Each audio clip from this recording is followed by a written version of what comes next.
Alright, let's get this one started. Where we last left off, we were about to face the boss of Compound 2, and let me tell you, this one's a pain in the ass. This is an enemy called the Nagmachon. If you're familiar with the tank from the first game, this thing is like a completely nightmarish version of it. The Nagmachon itself is an APC, lighter than the original tank. It still is pretty much vulnerable only in mines. The main issue is anything this tank does to you will instantly kill you. If it runs you over, you die. If you take a hit from one of its shells, you die.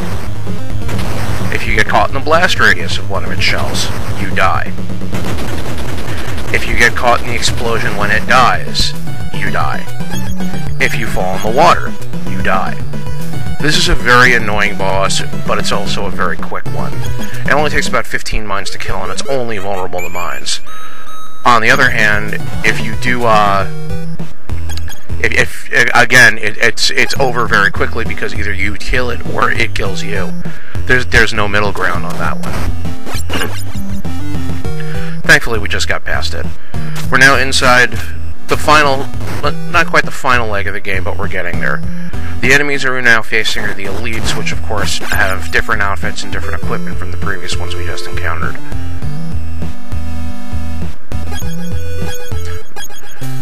This area is a bit more involved than previously, and this is where the SMG starts to get a workout. Mostly because it actually has, like, decent angle capability, which the pistol doesn't, since the pistol fires straight. And here we get more truth gas. Which I don't think we can carry more than 5 of. Damn it. The enemies here have better shots and occasionally do more damage than the previous ones, so you have to be careful. This is also about the point where you start to see enemies that, when they set alarms, start to see enemies in hit squads that aren't the usual enemies that you fight. You'll start encountering, like troops that are armed with, like, grenades and stuff, and also, the Iron Hit Squad that are loaded with suicide soldiers that kill instantly if they crash into you. But for now, we just have the elite guys. Interestingly, in Snake's Revenge, unlike in Metal Gear, there is no blind spot under the camera. In this game, the cameras will spot you unless you get an object between them and you, in this case the wall. You can also try to get outside their field of view, but yeah, there's no safe zone like there was in the original Metal Gear. And here we got the infrared goggles, which are actually very useful. In the original Metal Gear, the infrared goggles did only one thing. They let you spot the sensors that were produced by the infrared alarm systems. In this game, they do two things. They not only provide that, but they make the background black and white. The advantage? This makes enemies show up a lot more brightly, and makes it a lot easier to spot them. Not exactly a hugely useful feature, but it is a definite improvement from the first game. And considering how late in the game you get the infrared goggles in this one, it kind of makes sense.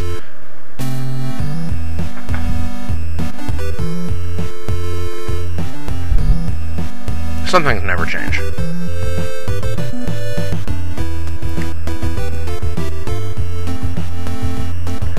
What's interesting about the area we're about to go to is it has a lot of... It's very unique in how it's set up, but it is very difficult. We gotta ride on the tops of these trams. Also note that if you fall off the tram in any way, you die. This game likes instant death right here. Now you gotta try to avoid getting spotted by the guard here. Not only will he come out if he spots you, and most likely fall off to his death, but they'll summon jetpack soldiers who are a pain in the ass to kill. If you stand on the left side, you'll never get spotted though.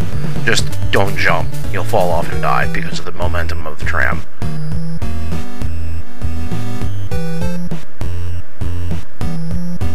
More lasers.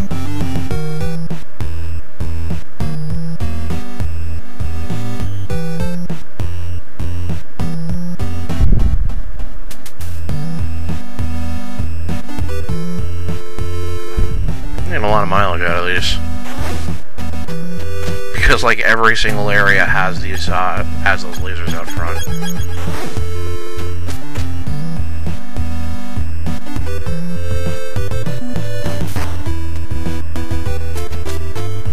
think the infrared goggles in this game are pretty cool. I just don't like that you have to change them constantly because, you know, they tend to, for whatever reason, they tend to, like, hurt my eyes after a long time of using them.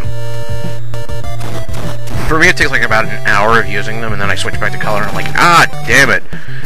But thankfully, well, I only have them on a couple. I only have to use them like a couple times. And here we have another enemy soldier to interrogate. Hopefully, it's more useful than the last one. Metal Gear 2 is 7 times more powerful than Metal Gear 1. Well, that's useful. Well, at least he counts towards the total. Now, at a glance, there's no easy way past these two because they're constantly moving, and you have a relatively short window of sneaking in there. This is one of the first areas that you can really start to get used out of Claymore mines. Plunk, and boom. And the problem's gone. Claymores are pretty good for this area. In fact, I'd use them more often if I had actually stockpiled more than just the original ones I got on the ship. They're kind of rare. I think there's only a couple of spots you can restock them, which is kind of sad because they're very useful. And of course, the transceiver signal's still jammed. Here we get card key number 6 and the antidote. Now, unlike Metal Gear, where this is an infinite use item, and you can use it whenever you got poisoned, and in Snake's Revenge, it is not an infinite use item, it is a single use item, so you gotta stock it up. There's actually quite a few traps that can poison you. None of them are enemies, just traps. Most of them come in the form of syringe traps that shoot out of the walls. As I recall, there's also a trap with spikes on the floor that can, kind of like the ones we saw on the train, that can also poison you. But those you can avoid with boots entirely, so pretty much these are only used for the syringe traps. Also, to the best of my knowledge, this is the only area that you can restock antidote in. I think there might be one later, like right close to the end boss area, but for the most part, that's the only area you can restock those. And here we have another soldier.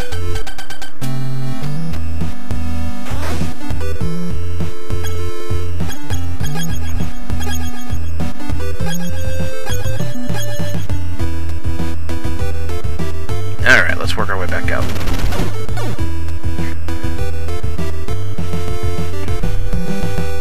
Like I said, this is where the SMJ really starts to come in handy.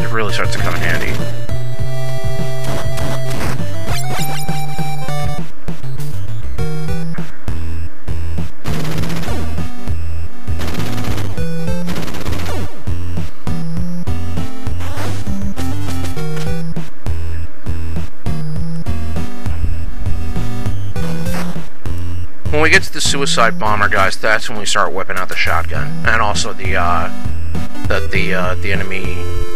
There's enemies who basically fight like the John Imposter did on the train, but they're like a much weaker version of it.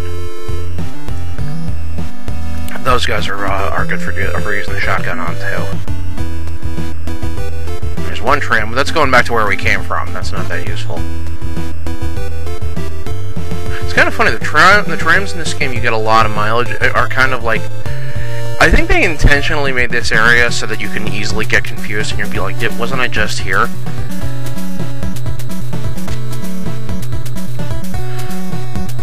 But yeah, the game really likes its instant death starting around this point. Like, you start to think it's going to ease off, but it never does. You continually just have this game throwing everything at you. Then there are constant ways to die, falling off things, you know, those random pit traps. You thought the ones on the train are bad, there are ones later on that are even worse.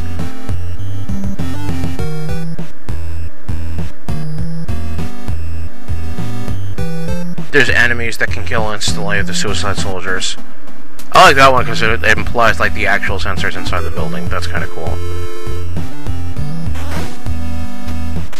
Sounding an alarm, of course, just summons up some troops. Not really that big a deal. but it does summon a lot of them, so it's a pain in the ass. It's easier to just bypass them.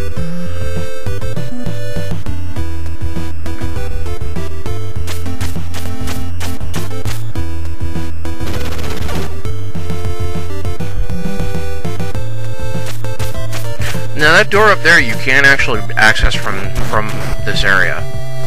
It's actually a one-way only door, like one of the other ones you encounter much later. And also like one of the ones we encountered back in the compound. That was one way, like that door that, if you remember back to the Compound 1 segment, the one where we went onto the train, if you remember when we went into the side-scrolling area, there was a little path off to the left. If you go that way, it goes into the one door that we couldn't access in Compound 1. Here we have another guy. What is Metal Gear? I have never heard of it.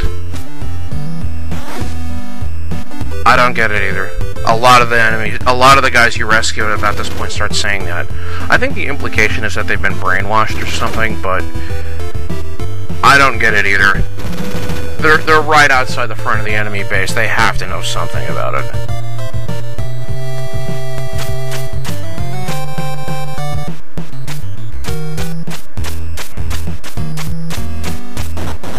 If you notice, the map layout here is like specifically designed to make it so that the enemies are harder to sneak up on, and their patrol routes are a lot smarter too.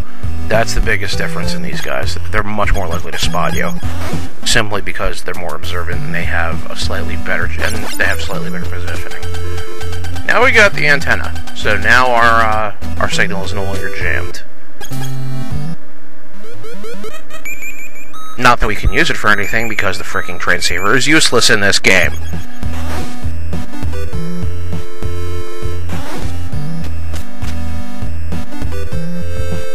You know, I think I still can't get over this. Like, in Metal Gear, the transceiver was constantly used. Like, not only was there, like, the various things that you could do by contacting Big Boss, but there was also the stuff like the enemy strategies you could get from Diane, or Steve bitching you out for calling Diane too much, as we saw during the Flame Trooper battle. In this game, the transceiver is like almost an afterthought, and it spends close to 20% of the game just offline, either due to a battery loss or due to it being jammed.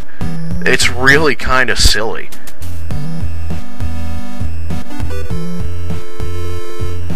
It went from being like one of the core mechanics of the original Metal Gear to being like almost an afterthought in this game.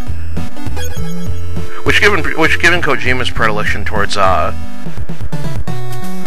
cutscenes in later games is kind of hilarious when you stop and think about it. Something interesting, by the way, I've been running through the old MSX version of Metal Gear as well as the official translations, and I finally know what it is with Big Boss, what he was saying when he was constantly saying, you need to know how to use it with like every weapon you encountered. It was mostly him asking, you really need me to explain how this works? Really? Alrighty, this looks like a pretty good area to stop for the moment. We're right outside Compound 2 at this point. Well, not Compound 2, we're building 4 rather. And here, we're pretty much in the last leg of the game. However, it's the last leg that's also the hardest, so let's get ready.